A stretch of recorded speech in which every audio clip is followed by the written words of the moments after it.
Alberto Ribeiro de Almeida. Nascido e residente em Belém do Pará, médico homeopata, terapeuta de família e transpessoal com formação em terapia regressiva a vivências passadas e psicologia transpessoal. Atualmente, além de colaborar com a União Espírita Paraense, é diretor da Associação Médico Espírita do Pará e do Jardim das Oliveiras. Escritor e palestrante espírita, profere conferências e seminários no Brasil e no exterior e participa, pela segunda vez, da Semana Espírita do Irmão Tomé. Com vocês e conosco, Alberto Almeida, brilhe a vossa luz.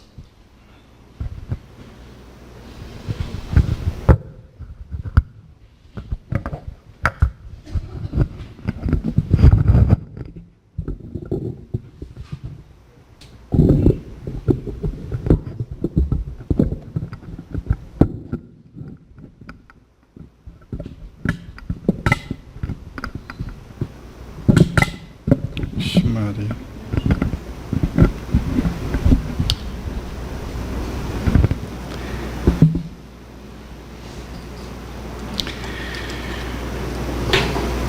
Queridos amigos, é com imensa alegria que nós voltamos ao Espírito Santo, a essa casa que pontifica pelo desenvolvimento da doutrina espírita, através do seu estudo, divulgação e prática. E para nós é a oportunidade de um encontro do açaí com a muqueca capixaba. Não há conflito nesse encontro. Ele só precisa de uma rede depois.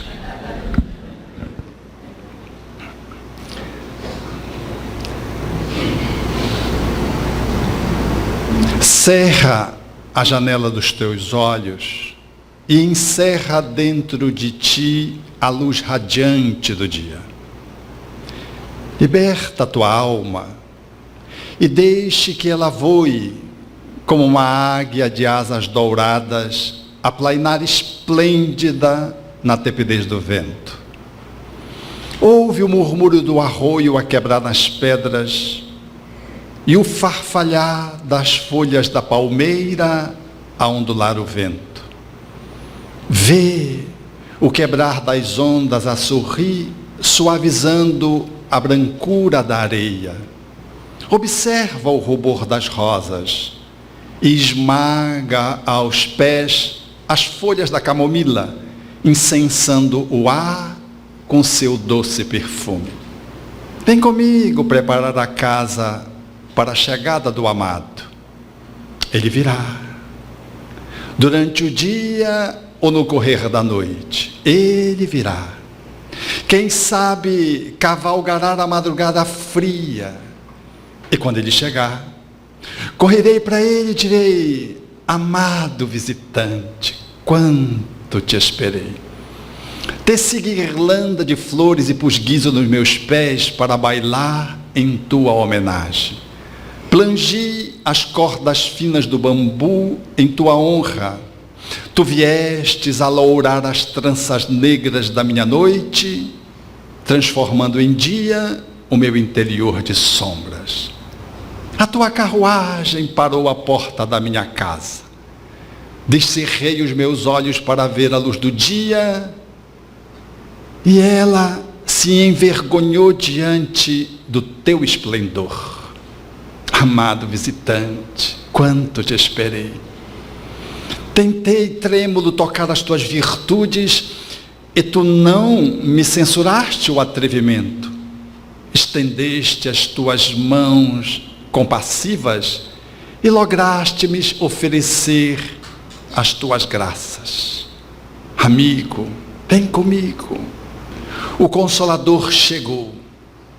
Enxuga a lágrima furtiva que viaja em tua face, solitária. Celebra comigo a chegada do grande amigo. Esmaguemos aos pés as folhas de sândalo e de camomila. E aguardemos em silêncio que os seus passos transformem em perfume a sua chegada. A minha alma exulta, o meu coração canta, as bailarinas voltarão a dançar, tocando guizos, os cantores voltarão a cantar, e eu que nunca cansei de te esperar, colocarei sobre o velador a candeia, para que ela ilumine aqueles que não conhecem o teu amor. Amado visitante, agora que eu te encontrei, seguirei contigo, esmagando rosas, acendendo estrelas, despertando o sol, prateando a noite, aljofrando de espumas o rigor da areia, levando pela mão um amigo. Seguirei contigo e juntos experimentaremos o usufruto da poderosa semeadura que tu estabelecestes no movimento de ventura. É a fala de Rabindranath Tagore, através da psicografia em parceria de Divaldo Franco e de Vera Coim, especialmente essa Vera Coim, essa médium pernambucana de extraordinária sensibilidade, que nos cumulou com essas peças mediúnicas da categoria de um Tagore. É a narrativa da nossa relação com o Consolador. E é a fala que nos remete à candeia, à luz, que o Espiritismo se nos oferece. Todos nós temos uma vocação para podermos nos relacionar com a luz. É um movimento arquetípico da humanidade dirigir-se à luz. Desde crianças, nós apontamos as estrelas e quando dos meteoros riscando a atmosfera como estrelas cadentes, nós brincávamos de fazer pedidos, ou então na superstição infantil assinalávamos que verrugas deveriam acontecer nos nossos dedos. Mas era impossível que se não apontasse para uma estrela cadente. O nosso olhar para as estrelas distantes, notadamente numa noite onde a lua esteja ausente, e especialmente quando se trata de uma visitação ao céu, no interior, longe da luminosidade da cidade, da poluição, e numa noite sem nuvens, não há quem não pare o automóvel e se detenha por alguns minutos para poder contemplar esse manto fincado de lantejoulas cintilantes, fazendo-nos remover a alma num não sei o que, numa estranheza que nós não conseguimos explicar de pronto. A nossa tendência para nos relacionar com a luz, ela é tão gritante que quando a luz de uma cidade por um momento se vai e se acende uma vela, não tem quem não goste de tocar ali na vela, na cera, riscar o dedo por entre a chama. Há um heliotropismo não só dos insetos, mas dos seres humanos.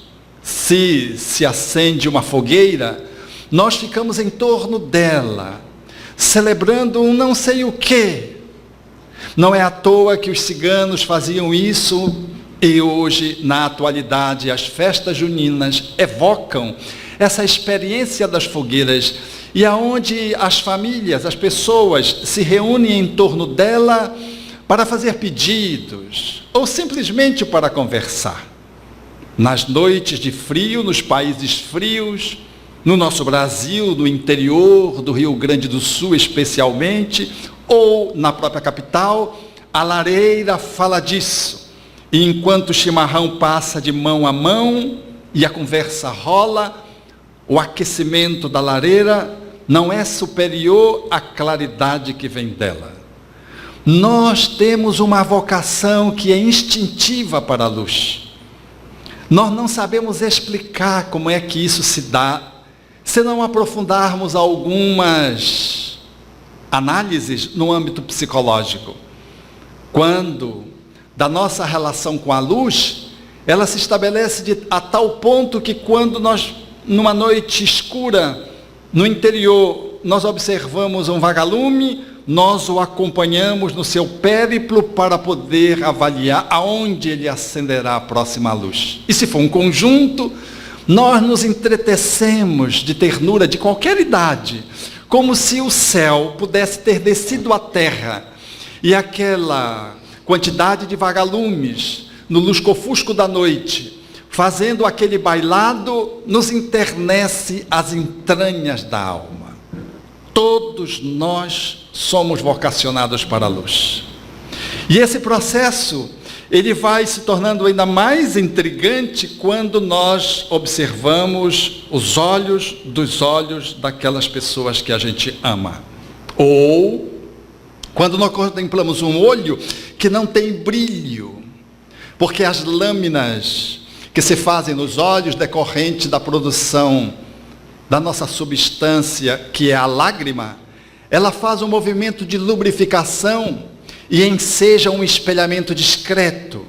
E olhar os olhos de um cadáver e olhar os olhos de uma pessoa viva tem uma extraordinária diferença. Porque a luminosidade naquele que está cadáver se faz ausente, o olhar é fosco, não há de modo algum nenhum movimento de vida e a nossa relação como que fica comprometida. Quando a primeira vez eu pude olhar o olho de um cadáver no pronto-socorro municipal de Belém, eu me assustei, porque era algo diferente de que eu não estava familiarizado. Era apenas um cadáver. A alma já não mais estava ali. Então os olhos é uma parte do nosso corpo que fala dessa nossa relação com a dinâmica da luminosidade. Porque, para além da perspectiva da lágrima, nós vamos identificar de forma bastante ousada que quando nós mergulhamos nos olhos, nós vamos percebendo matizes que nos passam desapercebidos. A íris, que é o pretinho dos olhos, ou o colorido dos olhos, que fica na centralidade do globo ocular, como um grande diafragma que fecha e abre para receber a claridade que vai acessar o olho e permitir que possamos enxergar um ambiente externo, enseja-nos, dar-nos um mergulho para além daquilo que chama-nos a atenção na posição da lâmina de lágrima, para percebermos que essa estrutura da íris pode nos ensejar, falar de uma realidade muito profunda. Para um iridólogo que, olhando a íris, é capaz de poder perceber que você tem uma lesão nesta ou naquela parte do corpo, porque ela revela um pouco daquilo que está dentro de ti através da sua dinâmica. Mas se nós avançarmos para além da íris e no olhar de um médico especialista na oftalmologia, ele vai perceber que as estruturas internas falam de uma estrutura sensível do sistema nervoso que captura de uma forma muito delicada os raios luminosos para montar as imagens. Nós enxergamos com o nosso lobo occipital, ou seja, nós não enxergamos com os olhos, enxergamos como que com a parte traseira da cabeça, quase aqui na nuca, um pouco acima. Quando você pega aqui, aqui estão os centros da visão, que fazem os registros da decodificação de tudo aquilo que os olhos, como uma máquina fílmica, captura da realidade externa. Mas essa singularidade, ela está muito mais desenhada com encantos, quando para além da fisiologia, além da anatomia, além da estrutura com que os olhos se apresentam, nós temos a necessidade de olhar nos olhos dos outros, ou temos a dificuldade de olhar nos olhos dos outros. O fazemos porque essa claridade que se mostra nos olhos e que imortalizou o grande pintor Modigliani, que fazia as suas estruturas artísticas e vazava os olhos e deixava com que a sua peça chamasse bastante atenção, porque numa arte de pintar uma fisionomia, a maior dificuldade, o maior desafio é pintar os olhos. E é trazer a claridade para os olhos.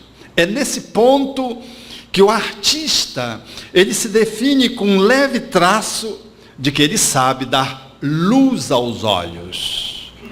Mas, para além do artístico, na dinâmica do relacionamento, nós observamos que as relações de aproximação afetiva se estabelecem através do olhar.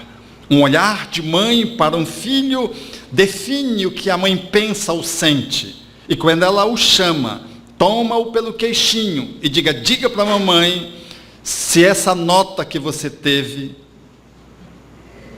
que você está me dizendo que teve, foi essa nota mesmo. Ela quer pegar ele na mentira. O que é que a criança faz? Ela desvia o olhar. Infelizmente, nós ancoramos essa experiência pela negatividade. Quem foi que quebrou a peça da sala? Venha cá. O garoto diz que não foi ele, a garota diz que não foi ela. Então a mãe chamou os dois. Eu quero que você diga olhando nos meus olhos. Entoa a voz. E não tem criança que encare a mãe se ela quebrou a peça artística que estava na sala. Porque o encontro de olhares, ele é muito mais profundo do que um encontro visual. Não é apenas olhos que se encontram, são perspectivas que se assinalam numa dinâmica muito mais abrangente do que simplesmente a aproximação de duas fisionomias, de duas faces. Mas são inesquecíveis e muito mais inesquecíveis quando nós chamamos o filho, tomamos pelo queixinho e dizemos assim: olhe no olho do papai, olhe nos olhos da mamãe, veja quanto eu amo você. A criança não precisa desviar o olhar, ela repousa dentro de você, olhando para você, e essa comunicação ocular, ela se transforma numa relação mágica e numa âncora que, memorizada, nos fará muito bem e nos fará querer ver às vezes no caixão o olhar daquele que já se foi. E se pudéssemos olhar abrindo os olhos, veríamos que ele não está mais ali, porque ainda que os olhos sejam azuis, há muita diferença entre o azul de um olho de um cadáver e o azul do céu. A vida, aqui ausente, lá esplendente da natureza. Mas o olhar, que configura muito bem nos encontros das noitadas entre os jovens e adultos, que se procuram pelos olhares, e ali, ainda que a penumbra se faça grande, há necessidade de que o olhar seja o ponto de aproximação e de encontro em alguém que está querendo romanticamente seduzir alguém para um relacionamento afetivo e um segmento, se for o caso, de durabilidade. Mas, em se aproximando o olhar um do outro, logo se percebe se aquela pessoa ela é digna de estabelecer naquilo que os jovens chamam com muita propriedade nos dias atuais, que culturalmente se instalou do ficar. Ele vai ver se fica ou se não fica. Porque de longe não dá para ver, mas quando se aproxima e se olha nos olhos, ele tem algo que lhe diz que não é para ficar ou que pode ficar. É pela via do olhar quem vai dar a definição do sim ou do não para o iniciamento de uma aproximação física. O olhar é tão definidor da luminosidade que traz e dos encantos que carrega, que ninguém consegue, na posição de um verdugo, de um algoz, estabelecer o enforcamento de alguém se não tiver um capuz. Nós não temos coragem de levar ninguém à morte olhando-lhe nos olhos. E colocamos um capuz. Há um processo de defesa psicológica porque não conseguimos encarar o outro que vamos matá-lo. No processo do encontro de olhares. Porque a complexidade que se dá no olhar fala de almas que habitam os corpos. E foi por esse motivo, foi por essa razão, que Jesus evocou uma fala falando exatamente dessa luminosidade que nos pertence.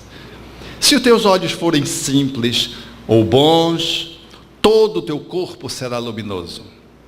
Mas se os teus olhos forem maus, todo o teu corpo estará em treva. Cuidado para que a tua luz não seja escuridão, porque quão escuridão ela poderá sê-lo. Não um paradoxo, falando de luz e sombra. É, em realidade, uma tradução daquilo que se passa nas nossas vidas quando estamos encarnados.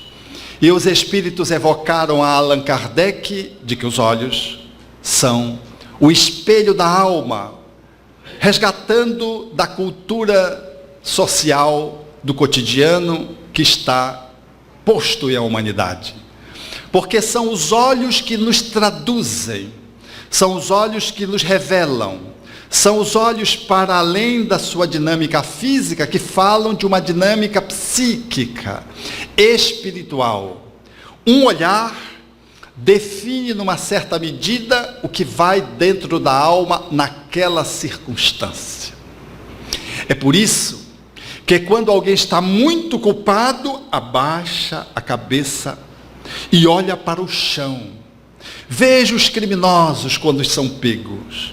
Eles estão tão envergonhados de si mesmos que eles não são capazes de enfrentar a câmara que às vezes documenta o seu aprisionamento. E quando estão diante dos familiares envergonhados, eles não olham para aqueles que foram as suas vítimas. Como em casa, quando cometemos alguma falta, nós não conseguimos encarar o parceiro ou a parceira, dependendo da extensão dessa falta. Se essa falta foi grave, há um envergonhamento e nós desviamos o olhar. Encarar o outro no bom sentido, ou seja, fazer o enfrentamento pelo olhar, requer que você esteja bem em dia com você. E se você não consegue olhar para ninguém, você está com muita dificuldade com você mesmo. A alma, portanto, à medida que ela vai se asserenando, ela vai traduzindo de dentro de si mesma essa movimentação à semelhança de uma candeia que se expressa a sua luminosidade pelo olhar. Foi por isso que Kardec falou que algumas pessoas curavam pelo olhar. Porque o olhar, ele traduz uma movimentação de fluidos. E esses fluidos revelam o que vai em você naquela circunstância. Um olhar de ódio, ele não tem a mesma performance de que um olhar de ternura. Porque a alma, nas circunstâncias citadas, ela está numa movimentação de fluidos bem diferenciados. É assim que um olhar de compaixão, ele traz uma determinada profundidade que jamais se pode comparar a um olhar de curiosidade febril. Os olhos falam de quem habita o corpo, falam da alma que jaz dentro dele. E é por isso que, a partir dos olhos e do olhar, talvez nós já podemos fazer algumas incursões no autoconhecimento para saber o que se passa comigo, que eu não consigo conversar com os outros sem olhar-lhes nos olhos, ou o que se passa comigo quando alguém me olha, eu me sinto como que devassado na minha intimidade, me é agressivo, porque parece que eu perco o pudor se eu encaro alguém olho a olho, vis-a-vis. Parece que o outro vai me penetrar as entranhas, mas que entranhas são essas minhas que eu tenho receio que o outro possa descobrir? Quando fiz formação em psicoterapia de natureza regressiva, uma das técnicas era ficar diante do outro por um tempo de alguns minutos, em torno de 10 a 15 minutos, você ficava só olhando o outro e dizendo quem era o outro sem conhecê-lo. O índice de acerto quase sempre era de superior a 80%. Dentre aqueles que puderam dizer coisas sobre os outros, lembro-me de que uma pessoa falou da outra pessoa de uma realidade que nem ela sabia que tinha, e que mais tarde, num processo de mergulho no seu inconsciente profundo, através de uma regressão, ela pôde viver a experiência que o outro narrou, a qualidade de vida que o outro narrou, que era surpreendente para ela. A revelação do outro, que ecoou, e ela não sabia por que ecoava, e depois a confirmação quando ela mergulhou dentro de si mesmo e pôde trazer aquele conteúdo que estava profundamente relacionado, inclusive trazendo na matiz do próprio país que a pessoa disse, aonde aquela pessoa se envolvera numa encrenca, ela trouxe o próprio país, revelando uma realidade que foi descoberta num encontro de olhares de 10 minutos. O corpo se nos revela por inteiro, mas basta que se você fixe nos olhos, para que você possa descobrir-se. Quem somos nós, numa certa medida. E quando você quer fazer esse movimento de autoenfrentamento, olhe-lhe nos olhos, no espelho, e veja quando você está meio depressivo, que quando você olha no espelho, farol baixo, a lâmina da lágrima escasseia, a pálpebra como que cai um pouco e fica um olhar mortiço, porque o processo depressivo nos inclina para um fenômeno de morte emocional, podendo muitas vezes nos conduzir à morte corporal nos processos de suicídios. Olhando-se nos olhos, se você estiver amando naqueles dias, olhe-se nos olhos. Você vai se surpreender o quanto você está bonito. A despeito de não ter rímel, de não ter maquiado a sua face, você olha e você dá-se conta de que você está em dia com algo excepcional. Você se acha o cara, ou você se dá conta de que você é a mulher única no mundo, a mais naquele dia. E é curioso, você ainda nem tomou banho. Você não vai sair, você não está fazendo uma checagem final na maquiagem. Você está olhando nos olhos, com os olhos de quem está amando. Essa, portanto, é uma proposição muito audaciosa, que podemos ir caminhando na direção dela para descobrir de que o nosso ser, a nossa alma, ela se revela pelo olhar. E em se revelando pelo olhar, o outro também se nos revela. E de que, às vezes, apenas os olhares são suficientes. Não precisa palavras. Porque as almas se comunicam fluidicamente e telepaticamente no encontro de olhares. Por isso, que quando se fala naquela carta que se atribui a uma descrição de Jesus, o que mais chama atenção na carta, são o olhar de Jesus.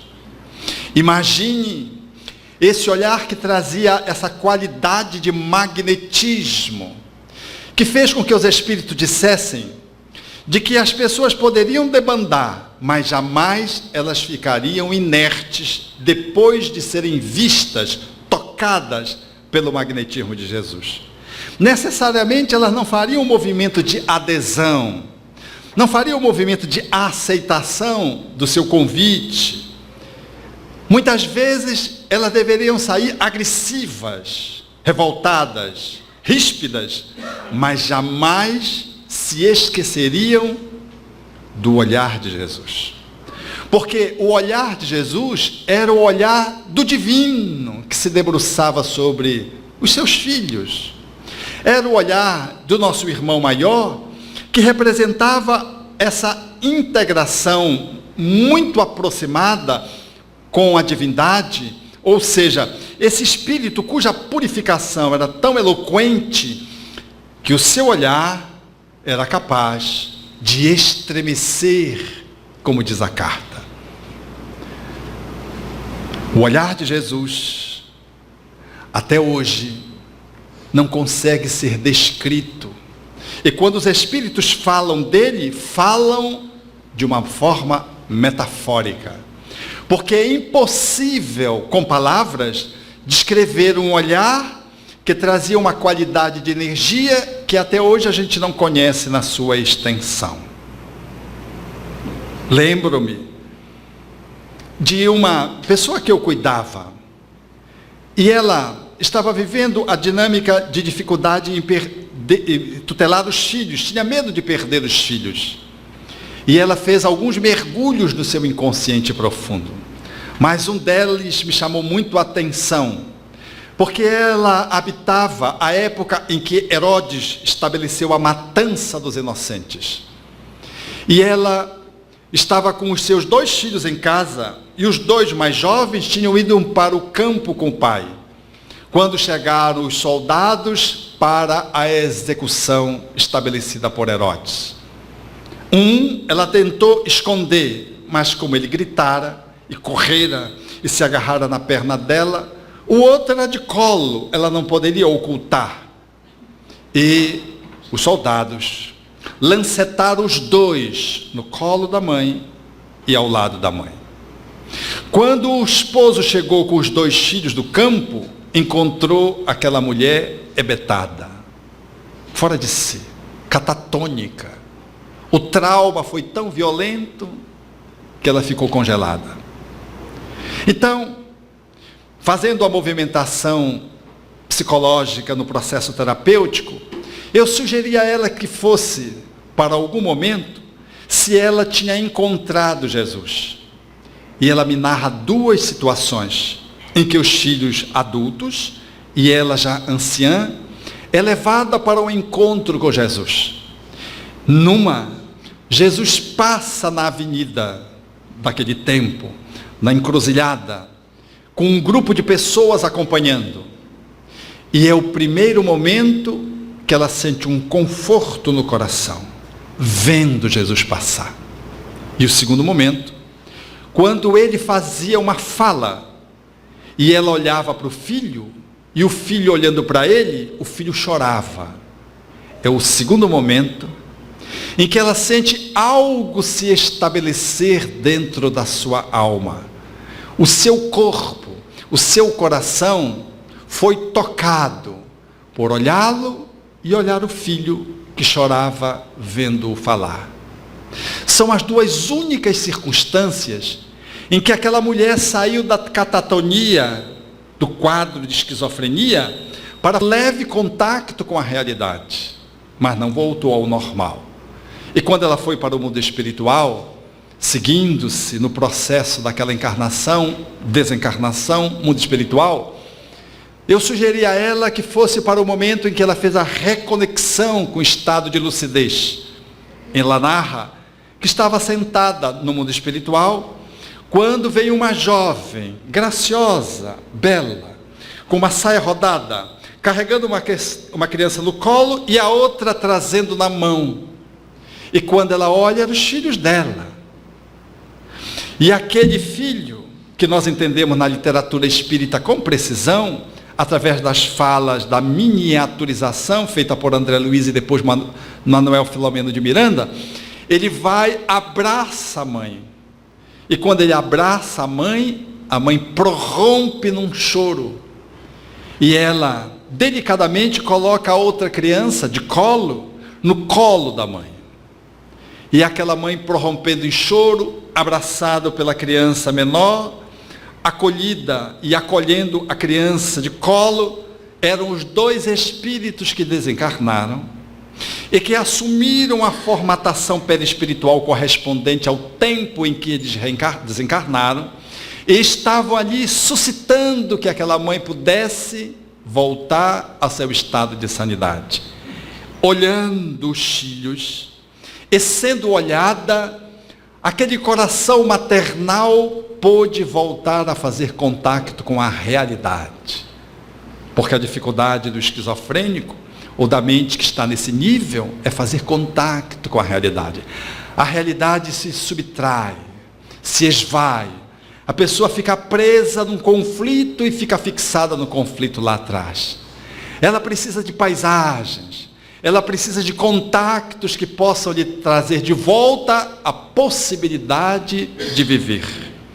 Então, aquela pessoa na moda de uma enfermeira toma a criancinha do colo, vira-se para ela e diz: como você vê, eles estão vivos.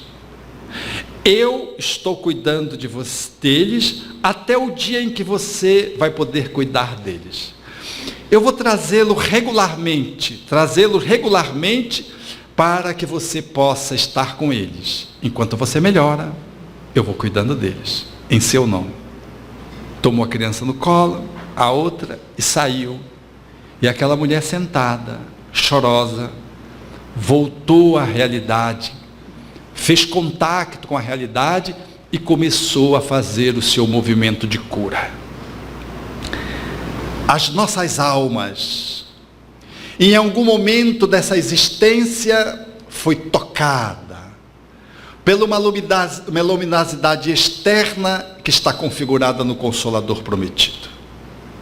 Fomos vistos por nossos pais, por nossa mãe. Não há experiência mais graciosa do que estando no colo, a mãe olhando para a criança e a criança olhando para a mãe. Essa relação é uma das relações mais indescritíveis de unidade amorosa. Dificilmente se repete. É uma relação de amor-amor, onde a mãe amamenta a criança numa distância que lhe possibilita um comunicado de fluidos, onde as duas almas como que se entrelaçam, agora numa perspectiva de alimentação fora do útero. É um processo externo, é a gestação extrauterina, e quão é importante que a mãe faça de forma inteira, e não amamentando a criança de qualquer jeito, conversando com qualquer pessoa, como normalmente nós observamos. Às vezes um recolhimento, para poder estar ali com aquela criança, falando-lhe algumas palavras que suscitem, alicerçar, consolidar uma relação de amor, ou edificar uma relação que está em processo de desabrochamento, de reaproximação, de um espírito que já não tem muitos vínculos com aquela mãe, e agora, pela via da maternidade, faz o movimento de aproximação para a superação de pendências do passado. Fomos tocados por vários olhares, há olhares que a gente nunca se esqueceu. Há momentos em que nós vivemos de compaixão, no qual nós fomos aquele que usamos da compaixão, ou o outro usou de compaixão para conosco, que ficou marcado na nossa alma. Como há momentos cujos olhares foram de uma agressividade inédita, e até hoje, quando nós nos lembramos, parece que o nosso corpo se ressente. Nós fulminamos o outro com um olhar, ou nós fecundamos o outro com um olhar. Mas o Espiritismo teve ensejo de nos alcançar, de vir ao nosso encontro, porque a nossa relação com as estrelas, com o pirilampo, com a fogueira, com a lareira, com a vela, ela fala da necessidade dessa relação luminosa, olho a olho.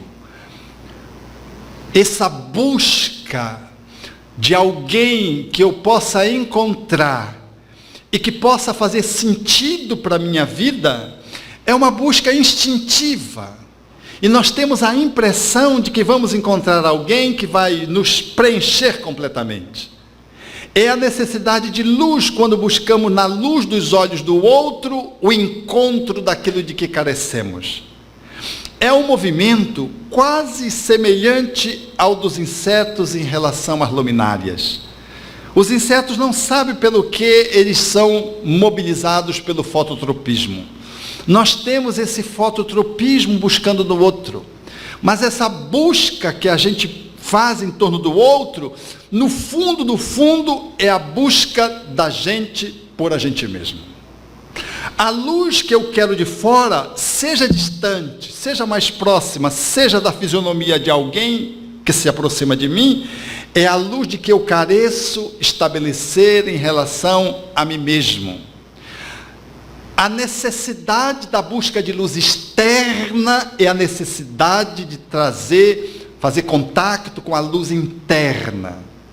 O desejo que eu tenho de ser iluminado por fora é, no fundo, um convite instintivo no nosso processo evolutivo da nossa alma, para que nós possamos fazer emergir a claridade que jaz adormecida em nós mesmos. Se buscarmos as luzes externas, elas nos iluminam. Se buscarmos o sol, que é o nosso astro-rei, ele nos ilumina. No entanto, é precário qualquer luminosidade externa, porque por mais possante que seja, deixa sombra. E ainda que eu encontre alguém com os olhos iluminados, que me ame, que me encha de compaixão e de ternura, ele não será capaz de me plenificar. Porque ninguém consegue se plenificar às custas da alma do outro. Somente quando somos pequenos, entregues na nossa condição de desvalimento, nós somos exclusivamente dependentes dos nossos pais, especialmente da nossa mãe, mas por extensão dos tutores.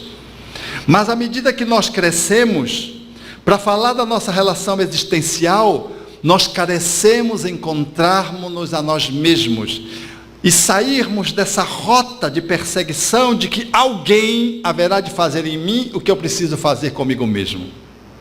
Aí está talvez uma esquina que nós precisamos entender. Esse movimento arquetípico da busca da luz externa é uma necessidade da luz interna. É por isso que a gente quer que Jesus venha nos salvar. Ele tem que vir nos salvar. E às vezes a gente fica na inércia. A gente quer que o nosso guia nos salve, que o doutor Bezerra nos cure. A gente joga tudo fora para que se opere dentro. Isso, ainda que seja nobre a intenção, é pequeno, é pouco para alguém que encontrou o Espiritismo e vai se dando conta, nesse olhar mais profundo, nessa arqueologia do que seja o processo evolutivo interior nosso e do outro, de que nós somos convidados, quase que intimados, a podermos fazer despertar dentro de nós aquilo que jaz adormecido. Ou seja, de que o desejo que eu tenho da luz de fora é o desejo da luz que está dentro e que eu não fiz ainda que a claridade pudesse vir. Como a Aldovia colocava aos seus discípulos, já idosa, a mestra Sufi, debruçada na beira da estrada, procurando algo.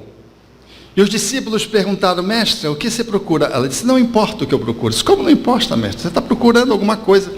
Eu estou procurando, sim, eu estou procurando uma agulha. E ele disse: mas como uma agulha? Onde você perdeu a agulha? Eu perdi essa agulha, não sei onde. Mas não importa onde eu perdi. Mas como não importa, mestra, se você está procurando? Começaram a ajudar a Aldovia a achar a agulha. De repente voltaram com ela e disseram assim: mas mestra, você não tem noção aonde você deve ter perdido a agulha? Ela disse: não importa onde eu perdi a agulha. Mas como, mestra, se você está querendo encontrar a agulha? Ela disse: eu perdi lá dentro da casa, mas aqui é que está claro. Eles acharam que ela estava ficando maluca. Porque eu não posso procurar no lugar claro se eu perdi no escuro. Era a metáfora da luminosidade interna. Nós procuramos fora. A agulha é as coisas que nós procuramos para nos preencher, porque nós achamos que somos importantes, se temos uma boa conta bancária, se temos um bom patrimônio, se temos prestígio, se temos algumas condecorações, alguns títulos. Isso é agulha. Dentro é o ego.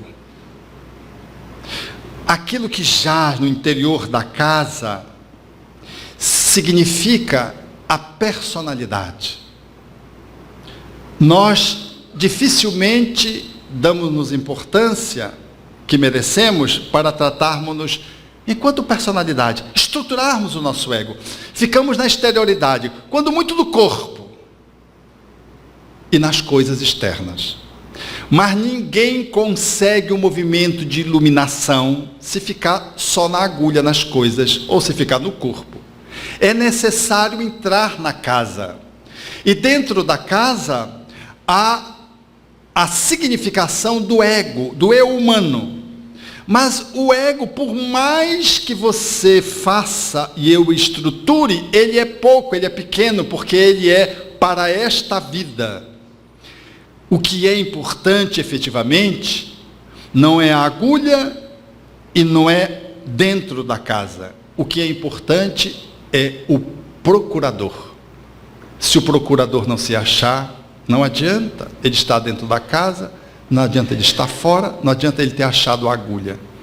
O procurador, nessa metáfora sufi, é o espírito imortal. É o Deus que está adormecido. Dificilmente o procurador se acha. O procurador acha as coisas. O procurador observa a sua máscara social. O procurador vai no ego, mas o procurador não vai em si próprio, na sua profundidade.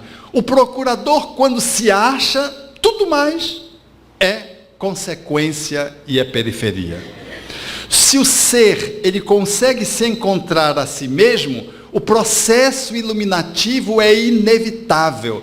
Então, uma agulha vai ter o sentido da agulha, porque ele, iluminado, saberá usar a agulha. Ou seja, uma alma que vai se iluminando, ela sabe como ela usa um título, ela sabe como ocupa uma máscara social, uma função social, ela sabe que ela está mãe, mas ela não é mãe, ela está desenvolvendo o papel de mãe, de pai. Ela está profissional, ela está dirigente de centro espírita, mas ela não é dirigente de centro espírita, ela está. Tudo está. E ela sabe como lida com status, como lida com prestígio, se o prestígio chegar, como lida com o seu próprio corpo, como se lida com a própria personalidade, com o seu próprio ego. Ela sabe, portanto, de que quando ela desencarna, fica tudo isso aí, fica corpo, prestígio, cargo, patrimônio, que se transforma em manicômio. Porque o pessoal fica brigando depois pela herança, continua brigando pela agulha. Nós continuamos brigando pelo aquilo que é insignificante, é uma agulha. Mas nós queremos a agulha. Eu morro, como dizia o meu amigo. Se o ladrão perguntava para ele, ele era um pouco avarento. Eu disse, se o ladrão te pedir a bolsa ou a vida, ele disse, a bolsa eu não dou. Eu digo, mas como tu não dá a bolsa? Como é que tu vais usar a bolsa se tu não tens a vida? Ele não se deu conta, estava tão no automatismo, agarrado na agulha, que ele perdia o corpo, que é uma dimensão mais profunda, mas não perdia a bolsa. Tem gente que vai sendo assaltado, não, meu carro não vai levar não, minha bolsa não vai levar não. Se quiser, passe por cima de mim. A pessoa leva a bolsa, o carro e passa por cima de você, desnecessariamente, não precisava passar. Você podia ficar e arrumar outra bolsa, outro carro, né? Passa por cima de você e você desencarna e vai ficar grudado no assaltante que levou o que era seu. O que era seu? Não era nada seu, era circunstância, era agulha, era circunstância. Aí vai se comunicar na reunião mediúnica da Federação São Tomé. Como vi um companheiro que me abordou no Centro Espírita Ivon Costa. Ele chegou, Jardim das Oliveiras, ele disse assim, a porta é muito estreita, muito estreita, muito estreita. Eu achei que era um benfeitor, fiquei aguardando ele discorrer da mensagem. Era um pobre coitado, igual a gente, trabalhador espírita. Eu fui me dando conta que ele começou a lamentar. Ele começou a lamentar a esposa que tinha lhe esquecido. O nome estava com outro homem. mas ele era defunto, como é que ela não podia ficar com outro homem? Aí eu fui ver que ele estava ruim. Aí eu percebi que ele era um péssimo marido. E quando a gente é um péssimo marido, a esposa não diz o que será de mim, ela diz quem será de mim. Já no velório ela já fica olhando, vendo com os olhos quem é que traz uma luminosidade diferente. Aí ele começou a queixar dos filhos, que os filhos não lhe pronunciavam o nome. Eu digo, olha, um pai, porque esposa é uma relação diferente, mas pai, não lembrar de pai, que os filhos não mais lhe lembravam o nome. E aí ele começou a entoar o discurso de autodefesa. Eu fiz palestra espírita, eu coordenei grupo espírita, digo, ele não era de Belém, naturalmente. Eu não vou dizer o estado de que ele era. Mas não era dessas paragens, porque dessas paragens aqui só tem gente nobre, boa. Era do norte, era um estado do norte. E aí ele disse-me assim, aonde estava doutor Bezerra, que não veio me receber? A luz externa, né? E ele estava morando na casa dele, junto com a esposa dele, que estava com outro homem, para ele traindo ele, dos filhos que esqueceram que ele era o pai, como o quê? Então eu comecei a perceber a evidência de que ele tinha sido um companheiro que viveu apenas para fora. Conduziu a luz, mas não se iluminou. Ficou preso na agulha, entrou até na casa, talvez, mas não se achou como procurador. Porque enquanto o procurador não se acha, ele não se ilumina. E eu fui dialogando, e quando eu convidei, perguntei se ele sabia onde ele estava. Ele disse, eu sei, eu estou numa reunião mediúnica. Eu disse, e tu sabes onde tu estás? Quando eu disse que era Belém do Pará, ele disse, Belém do Pará? Eu digo, não é que Jesus nasceu, mas é Belém. Longe da cidade onde ele estava. A gente sabe que para essas questões espirituais, essas distâncias são insignificantes. Mas foi assustador, porque ele ficava grudado lá na casa, no estado dele. E eu então fui convidando, e quando eu convidei, e disse, quando ele falou de doutor Bezerra, eu disse, quem você acha que trouxe você aqui para conversar? E ele disse, eu não sei. Eu digo, pois é, são aqueles que te amam, que te trouxeram, porque você não está numa boa condição. Você ainda quer ter propriedade sobre a casa, quer ser dono da esposa, quer ter a tutela dos filhos que você já perdeu, porque você já saiu desse lugar. É um papel, papel de pai. Quando eu desencarnei, acabou o papel de pai. Eu posso até manter no mundo espiritual essa vocação, mas aquele papel e aquele lugar encarnado já foi, já era, como diz os jovens.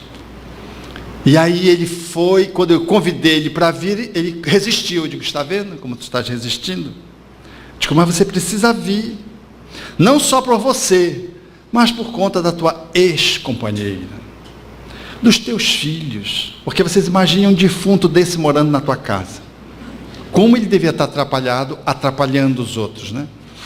E aí ele, resistindo, aí começou a aceitar. E aí eu comecei a dizer a frase com que ele iniciou a nossa conversa. A porta é muito estreita, muito estreita, muito estreita. A nossa relação com o Espiritismo, portanto, com aquilo que vem desvelar-nos para nós mesmos, é para compreendermos de que para além das luzes aonde nós nos ficamos fixados, das estrelas aos neons, das luminárias aos olhos de alguém, aprisionado a alguém que tem o compromisso de nos carregar, a quem nós delegamos a responsabilidade de nos planificar. Para além de tudo isso, o procurador tem que se achar. Essa é a proposição espírita. Por isso, em Espiritismo, nós costumamos dizer que nós vivemos fase. A primeira fase é quando a gente entra no Espiritismo. Aí a gente entra, quer ter uma paz, quer ficar bem, quer ganhar na Mega Sena para dar para os pobres. Sempre a gente diz isso, né? A gente quer ficar boa das nossas mazelas, nossas doenças. Vai tomar passe com as mãozinhas harmonizadas. Mas a cabeça não está harmonizada, mas as mãozinhas para receber o passe. Parece que o passe vai entrar pelas mãos. Nós entramos, ai que não nos atendam direito, a gente reclama. A gente entrou no Espiritismo. É um primeiro encaixe, é um primeiro movimento. Depois vem o segundo movimento. A gente começa a dar permissão que o Espiritismo entre na gente. Ou seja, a mensagem começa a nos banhar. Já não mais eu só entro no Espiritismo, mas o Espiritismo começa a se nos penetrar. É o momento, portanto, que eu começo a entender. Eu começo a fazer leituras mais profundas de mim mesmo. Eu começo mergulhando nos estudos da doutrina espírita de grupo. Eu começo a me apropriar do conhecimento das leis. Eu começo a ter uma nova releitura da realidade e de mim mesmo. É um momento interessante, curioso, aonde eu saio daquela instância mais primária, mais precária, na qual eu espero que o Espiritismo faça tudo por mim, mas eu começo a entender de que o Espiritismo tem que fazer parte de mim. É um segundo momento. E o terceiro momento é o momento iluminativo. É quando o Espiritismo começa a expressar-se a partir de mim. O primeiro momento, eu entro no Espiritismo. O segundo momento, o Espiritismo entra em mim. No terceiro momento, o Espiritismo começa a espraiar-se a partir de mim. Ou seja, é o momento iluminativo. É o momento onde eu faço despertar o Deus que dorme dentro de mim mesmo. O Deus que sou. É o momento em que o procurador se acha, se encontra, se desvela. E aí, nesse movimento iluminativo, aonde tu chegas, tu comunicas Espiritismo. Tu já não é mais alguém que faz a palestra sobre Espiritismo. Você já traz o Espiritismo dentro de você. Então você é um parte da mensagem. Você não é apenas um pregador de novidades. Você é um vivenciador de verdades. Você não é mais alguém que faz os estudos sistematizados, que conversa os espíritos. Você não é alguém que apenas passa bolsas de mantimentos para pessoas socialmente em regime de carência absoluta. Você não é aquele que se integra apenas na casa, fazendo as tarefas. Você é o tarefeiro da luz, porque você é parte da tarefa. Por isso o biógrafo de Chico Xavier haveria de dizer: a mensagem mais bonita que Chico Xavier pôde produzir, ele não psicografou. Foi a vida dele. Porque Chico Xavier era a mensagem. Então, quando nós vamos entrando nesse movimento de iluminação, nós estamos experimentando uma relação com o Espiritismo de tanta profundidade, que a nossa pegada com relação às luzes que convivem conosco na nossa constelação familiar, que são os olhares comunicando nas luzes dos seus olhos, a necessidade que eu tenho da minha família, eu me entrego à minha família, eu vivo a minha família, eu me apego à minha família, enfim, eu quero que a minha família seja a plataforma aonde eu vou me assentar. Eu deixo para fazer um outro movimento mais grandioso, porque eu já não mais preciso dessa luz externa. Eu trago a luz interna, então eu já posso soltar o filho. Eu já posso aceitar que a esposa não quer mais conviver comigo. Ou de que o esposo caminha para a desencarnação e a relação corporal vai ser interrompida. Ou de que um determinado parente, ele vive uma experiência de aventura por escolha, e é o seu momento evolutivo, e eu preciso aceitar, porque eu não posso lhe dominar o livre-arbítrio. E eu aceito sem me desesperar, sem me revoltar, sem condená-lo.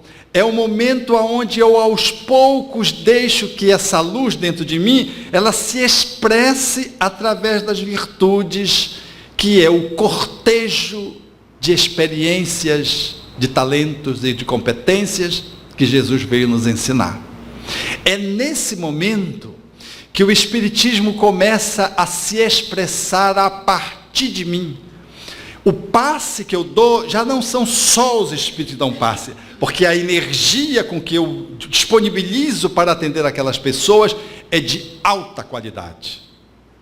Já não mais é a fala simplesmente que acontece nos estudos das palestras, é a energia que eu comunico, é o cuidado que eu tenho com as pessoas, é a capacidade que eu tenho de poder olhar a necessidade desse ou daquele quando estou falando, é a disponibilidade pós-fala para poder acolher alguém que precisa de um toque, que se segue a palestra de esclarecimento. É, portanto, algo que vai para além daquilo que eu dou-me. Já não é mais o farnel que eu repasso. Se eu não estiver lá, aquele farnel, que pode ser repassado do mesmo jeito, não tem o mesmo sabor para quem recebe. Porque quando eu vou, eu não humilho quem recebe. Quando eu vou, eu trago alegria. Quando eu vou, eu dou de mim mesmo. E às vezes as pessoas estão mais esperando o que eu dou de mim mesmo do que o farnel. Aceito o farnel porque tem necessidade de sobrevivência. Estão no regime de pauperização imenso.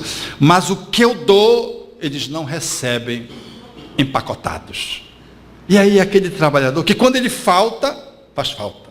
É aquele trabalhador que quando chega na casa espírita, parece que a sala se ilumina.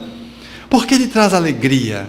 Você não sente medo dele. Porque o tarefeiro que tu sente medo, o dirigente que tu sente medo, tem alguma coisa errada. Ele tem compaixão. A forma como chama a atenção, ainda que possa ser enérgica, é doce. Então eu não tenho medo de alguém que venha me chamar a atenção, porque vem doçura junto com aquela chamada de atenção. É o cuidador, que não precisa me machucar para poder cuidar de mim, que me cuida sem me lesar, sem me onerar o psiquismo com a culpabilidade tóxica. É aquele que sabe ter uma pegada, que sabe ter a mão, porque sabe o momento que chega, sabe o momento que silencia, sabe o momento que fala, sabe o momento que sai. Esse é o trabalhador, que está apresentando o espiritismo no movimento autodominativo, porque a sua luz começou a brilhar. Essa foi a fala de Jesus no seu tempo: brilhe a vossa luz. Ninguém pode esconder uma cidade que está edificada num monte. E se você faz brilhar a sua luz, as pessoas podem reconhecer não você, mas o Pai que você revela. Brilhe a vossa luz, para que se possa louvar o Pai, glorificar o Pai de Jesus. Ele não diz brilha a vossa luz para que as pessoas possam te incensar, não é? A proposta não é egóica. A proposta é do procurador que se revela espelhando o Criador, o divino. Daí ele diz que devemos fazer brilhar a nossa luz para que as pessoas possam glorificar o divino.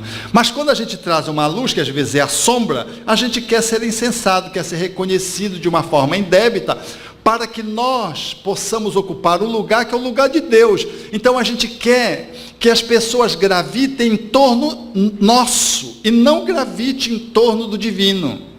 Quando a gente quer que as pessoas gravitem em torno nosso, nós estamos querendo que elas gravitem em torno do ego. É a luz que se faz sombra. Mas quando a minha luz, ela é autêntica, ela é verdadeira, ela me remete ao divino. E ela me remetendo ao divino, eu esplendo a luz. Eu faço com que ela possa brilhar e estou efetivamente revelando que eu me encontrei. É o procurador que se achou e que comunica na sua vida, seja quando fala, seja quando silencia, seja quando atua, seja quando age, quando toca, seja quando olha, seja quando escuta, seja como seja, ele o faz centrado na divindade. E ele revela a divindade. E ao revelar a divindade, as pessoas que se lhe aproximam se beneficiam, porque encontram Deus e não Deus. E encontram Deus com D maiúsculo, porque o Deus com D minúsculo foi despertado. O Filho despertou revelando o Pai. Foi o que aconteceu com Jesus, que até hoje a humanidade confunde Jesus com Deus. Foi tão intrínseco a revelação de Jesus das leis de amor, que as pessoas até hoje acham que Jesus é o Pai ao mesmo tempo. num grande mistério, como propõe a cultura cristã na sua majoritária expressão, de que Jesus, o Pai, o Filho e o Espírito Santo são uma unidade só. Sem compreender muito bem isso. Para nós espíritas, isso tem um outro colorido. Jesus foi o Espírito de tal modo revelador da divindade que se confundiu a divindade com aquele que era o revelador. Porque a luz esplendeu de tal monta, com tanta grandiosidade, que até hoje ela ficou inapagável ao longo do tempo. Porque a luz de Jesus não foi a de um sol que ilumina só durante o dia, deixando sombras. E quando ele está atrás da terra, faz-se escuridão. A luz do dia, a luz de Jesus, é uma luz inapagável, penetrante, profunda, e que penetra as almas por inteiro, e que se revelou por inteiro no olhar, que se colocou diante da prostituta, em que ele via como uma irmã caída, do cobrador de impostos, e ao invés de olhar o avarento, ele compreendia que era um homem que tinha se desviado da sua função, e diante daquele que lhe procurava à noite para lhe tentar beber a fonte de sabedoria escondido como doutor da lei, Nicodemos, ele apenas compreendia que era um homem sequioso de verdade, mas preocupado ainda que pudesse ser descoberto, com o seu status ficar comprometido dentro do seu grupo de poder. O olhar de Jesus foi um olhar que revelou o olhar divino. Por isso, caríssimos amigos, nesses dias que caminhamos dentro da doutrina espírita, somos demandados a sairmos da posição daquele que apenas frequenta a casa, ou daquele que pode já fazer um mergulho nos estudos e fazer as análises, para atualizarmos a doutrina espírita numa perspectiva mais profunda, achando-nos e fazendo revelar a nossa luz para que ela, embrilhando, possa contribuir na transformação planetária, possa iluminar o nosso lar, possa banhar o nosso corpo, porque essa candeia que se acende dentro de mim gera-me saúde e paz, mas ela se espraia em todas as direções, e entre encarnados e desencarnados, ela faz parte de um sincronismo com a figura excelsa de Jesus, que na terra, nesses dias, espera que possamos ser luzes. Vós sois luzes, brilhe a vossa luz. Ele espera que possamos entrar nessa cadeia, nessa rede de luminosidade perene, a fim de que nós possamos diminuir a dor, o descaso, a sombra, a violência, o preconceito, a limitação, a indiferença, que tem preenchido a terra nesses dias, que parece que anda mal frequentada. Por isso, Rabindranath Tagore haveria de dizer com muita razão, essa espera da figura excelsa de Jesus, que deveria vir no formato do Consolador prometido, essa necessidade que temos de segui-lo e usufruir daquilo que ele se nos oferece, servindo, atendendo, despertando, acolhendo, esse momento que é um momento glorioso, em que temos que enxugar a lágrima que furtiva viaja e solitária na nossa face, apoiando o outro, que também chora, mas não sabe por que chora. Sofre, mas não sabe por que tem tanto sofrimento. Não descobriu ainda as entranhas da sua dor, porque ainda está fora da casa, procurando uma agulha, achando que a sua solução deverá vir de fora e deverá vir de alguém ou de coisas.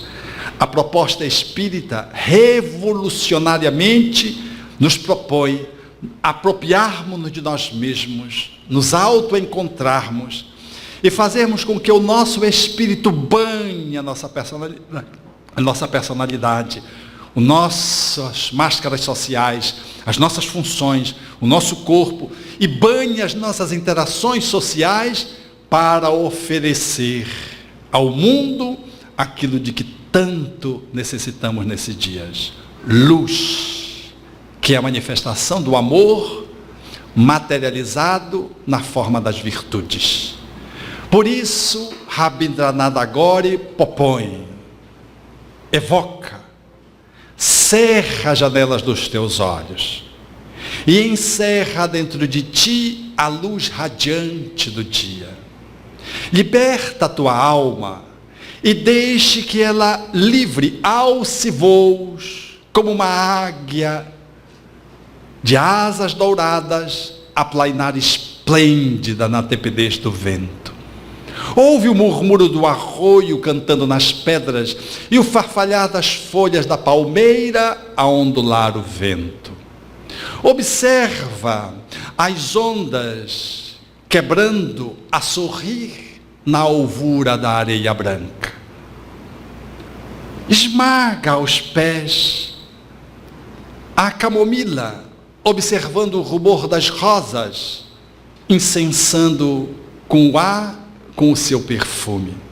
Vem comigo preparar a casa para a chegada do amado. Ele virá, no correr do dia ou pela noite. Quem sabe cavalgará a madrugada fria. E quando ele chegar, correrei para ele e direi: amado visitante, quanto te esperei. Teci guirlanda de flores e pus guiso nos meus pés para bailar em tua homenagem. Plangi as cordas finas do bambu em tua honra. Tu viestes a lourar as tranças negras da minha noite, convertendo em dia o meu interior de sombra. A tua carruagem parou à porta da minha casa. Descerrei os olhos, liberando para a luz do dia, mas ele se envergonhou diante do esplendor da tua presença. Amado visitante, trêmulo de medo, quis tocar as tuas virtudes e tu não me censuraste o atrevimento. Compassivo, estendeste as tuas mãos de caridade e ofereceste-me as tuas graças. Amigo, o Consolador chegou.